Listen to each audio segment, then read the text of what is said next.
नमस्कार मेरे प्रिय छात्र छात्राओं, आज हम कक्षा 8वीं का पाठ्यक्रम आरंभ करने जा रहे हैं। पाठ्यपुस्तक का नाम है परिवेश। इस पाठ्यपुस्तक में कुछ गद्यांश है तो कुछ पद्यांश। प्रथम कविता आज हम पढ़ने जा रहे हैं, जिसके रचयिता है कवि सोहनलाल द्विवेदी। सोहनलाल द्विवेदी जी, इनका सामान्य परिचय इस प्रकार है कि इनका जन्म 1906 में उत्तर प्रदेश में हुआ था। यह राष्ट्रीय कवि के रूप से जाने जाते हैं।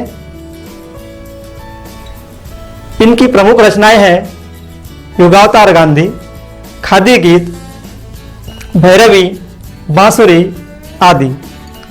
जो हम कविता आज पढ़ने जा रहे हैं उसका नाम है मातृभूमि। मातृभूमि, इस कविता में कवि ने मातृभूमि का वर्णन किया है। इस मातृभूमि की भौगोलिक, ऐतिहासिक, पौराणिक, सांस्कृतिक गाथा को उजागर किया है। कवि कहते हैं, मुझे अपने मातृभूमि पर गर्व है, क्योंकि इसी मातृभूमि में भगवान राम, माता सीता, भगवान श्री कृष्ण, गौतम बुद्ध वैसे अनेक महापुरुषों का जन्म हुआ है। यहां पर अनेक झरने, अनेक नदियां, अनेक विशाल पर्वत इस मातृभूमि की शोभा बढ़ाते हैं। तो बच्चों, प्रथम हम इस कविता का उच्चारण करते हैं, बाद में इसके अर्थ को हम देखेंगे। ऊंचा खड़ा हिमालय आकाश चूमता है, नीचे चरण तले झुक नित सिंधु झूमता है। गंगा यमुना त्रिवेणी नदियां लहर रही है, जगमग छटा निराली पग पग छहर रही है। वह पुण्य भूमि मेरी, वह स्वर्ण भूमि मेरी, वह जन्म भूमि मेरी, वह मातृभूमि मेरी। झरने अनेक झरते जिसकी पहाड़ियों में, चिड़िया चहक रही है हो मस्त झाड़ियों में। अमराई आगनी है, कोयल पुकारती है, बहती मलय पवन है, तन मन संवारती है। वह धर्म भूमि मेरी, वह कर्म भूमि मेरी, वह जन्म भूमि मेरी, वह मातृभूमि मेरी। जन्मे जहाँ थे रघुपति, जन्मी जहाँ थी सीता, श्री कृष्ण ने सुनाई वंशी पुनीत गीता। गौतम ने जन्म लेकर जिसका सुयश बढ़ाया, जग को दया सिखाई, जग को दिया दिखाया। वह युद्ध भूमि मेरी, वह बुद्ध भूमि मेरी, वह मातृभूमि मेरी, वह जन्मभूमि मेरी।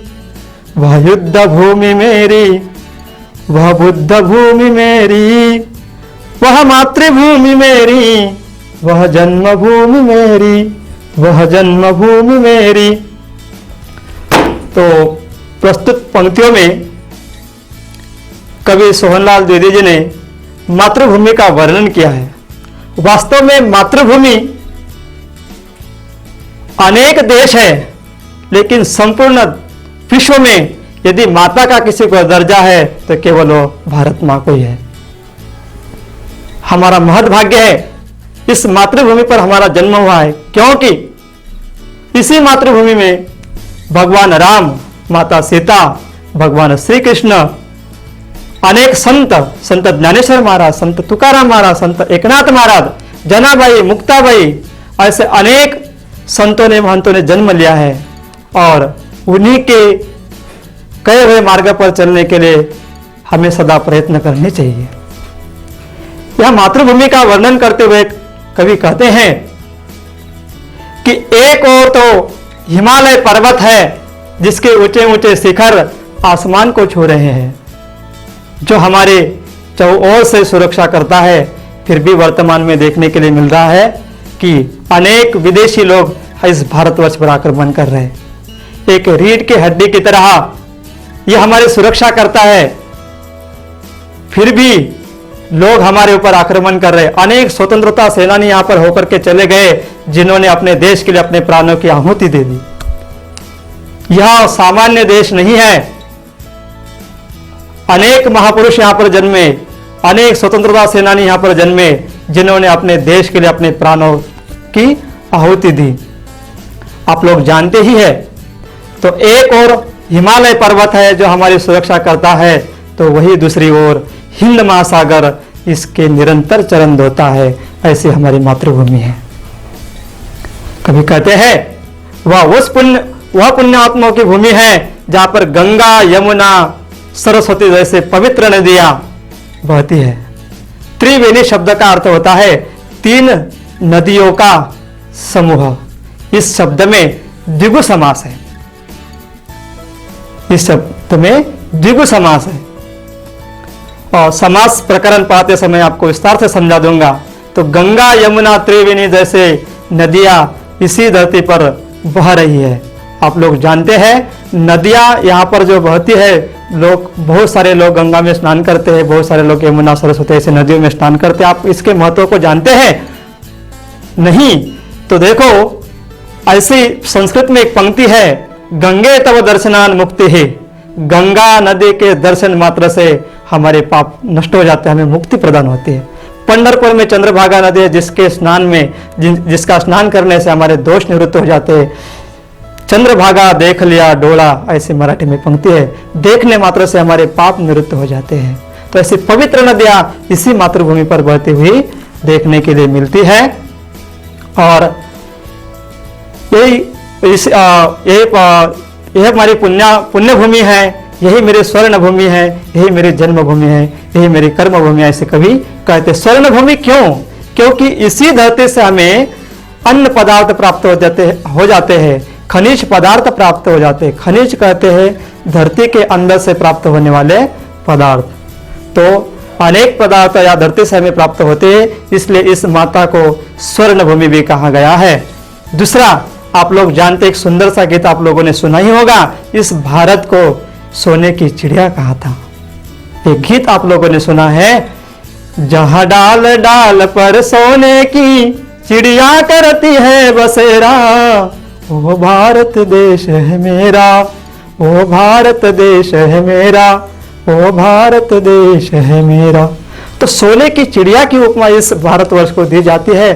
तो ऐसी मेरी ये भूमि है जिसे स्वर्ण भूमि कहा गया है। आगे पंक्तियों में कवि कहते हैं, इस मातृभूमि की प्राकृतिक सौंदर्यता का वर्णन कर रहे हैं। कवि कहते हैं यहाँ पर अनेक झरने झरते हैं, अनेक चिड़िया इस पहाड़ों में चहचहाट शोभायमान कर देते हैं। मतलब अनेक पहाड़ इस चिड़ियों के चहचहाट से, बहते झरनों से ये पहाड़ सुशोभित है। यहीं पर मैदान में यदि हम आते हैं तो आमों के बाग देखने के लिए मिलते हैं, जहां पर कोयल की कुहू कुहू गुंजायमान देखने के लिए मिलती है।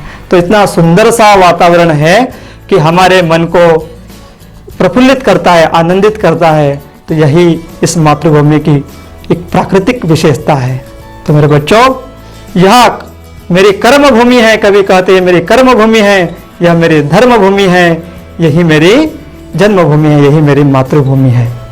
अंतिम पंक्तियों में कवि ऐतिहासिक गाथा का वर्णन करते हुए कहते हैं, इस धरती पर भगवान राम का जन्म हुआ है। जन्मे जहां ते रघुपति।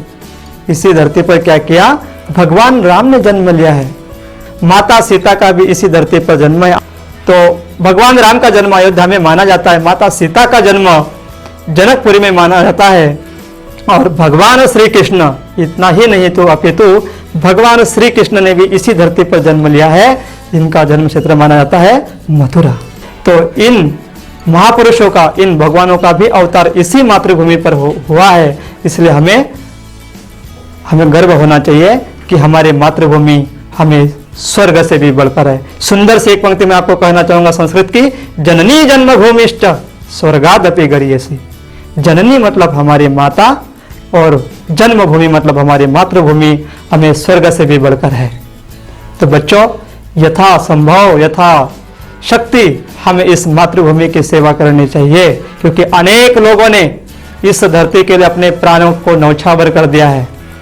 अनेक स्वतंत्रता सेनानी आप लोग देखते हैं, उन्होंने अपने प्राणों को न्यौछावर कर दिया। भगत सिंह है, नेहरू जी है, गांधी जी, ऐसे अनेक लोग हैं जिनके इसकी स्वतंत्रता के लिए, इसकी सुरक्षा के लिए अपने प्राणों की आहुति दे दी। तो ऐसे स्वतंत्रता सेनानियों की भी जन्मभूमि है यह मातृभूमि हमारी, और यही मातृभूमि पर भगवानों का भी अवतार हुआ है। और इसी मातृभूमि पर भगवान गौतम बुद्ध ने भी जन्म लेकर इसके संसार को ज्ञान का मार्ग दिखाया, प्रकाशित किया, अहिंसा और शांति के मार्ग पर चलने के लिए प्रेरित किया। इसलिए कवि कहते हैं, यह मेरी धर्मभूमि है, यही मेरी युद्ध भूमि है, और यही मेरी जन्मभूमि है, यही मेरी मातृभूमि है। युद्ध भूमि है, कवि कहते हैं युद्ध भूमि क्यों? क्योंकि यहाँ पर महाभयंकर महाभारत जैसा युद्ध हुआ है ना। तो महाभारत के बारे में आप लोग जानते हैं, आप लोगों ने टीवी पर देखते ही रहते हैं महाभारत। तो भाई कौरव और पांडवों में युद्ध देखने के लिए मिलता है। क्यों यह युद्ध लड़े गए? क्योंकि धर्म की स्थापना के लिए भगवान कृष्ण का अवतार या संतो भगवान का अवतार यह धर्म की स्थापना के लिए होता है। तो यही उनका उद्देश्य था, और उन्होंने धर्म की स्थापना के लिए महाभारत जैसे युद्ध लड़ाए, और इस मातृभूमि को सुरक्षित रखने के लिए उन्होंने प्रयास किए। इसलिए हमारा भी कर्तव्य है इस मातृभूमि की सेवा करनी चाहिए, हमें सत्कर्म करने चाहिए, यथाशक्ति जितना हो सके उतना हमें इस देश की सेवा करनी चाहिए, इस मातृभूमि की सेवा करनी चाहिए। इसी के साथ मैं अपनी कविता को रोक लेता हूँ। आप अपने मातृभूमि के प्रति अपने स्वाभिमान को बढ़ाने के लिए इसकी सेवा कीजिए और देश की सेवा करो। और जय हिंद, जय भारत।